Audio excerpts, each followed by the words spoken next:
na naman po tayo dito po sa isang balita ng kasinungalingan mga kababayan na nakita din natin. Ngayon kung titingnan nyo po, ang sabi kasi dito sa News 5, ano po, na kung saan sinabi daw ni Fiona, ni Sara Duterte kahapon sa kanyang press con, na di umano mga kababayan, eto daw, iginiit ni dating Pangulong Rodrigo Duterte na wala daw reward system sa kanyang drug war campaign ng kanyang administrasyon.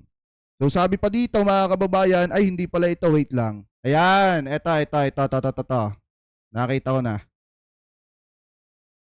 Kasi ito, isang kasinungalingan na naman to mga kababayan, na ngayon ko lang din nakita.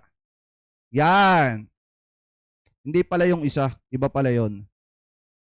Eto kasi mga kababayan, si Sara Duterte kahapon, 'di ba, nagkaroon ng or nung nakaraan nagkaroon ng press con na kung saan mga kababayan sinasabi niya dito na hindi raw po nang gipit or nang gigipit nung panahon na si Duterte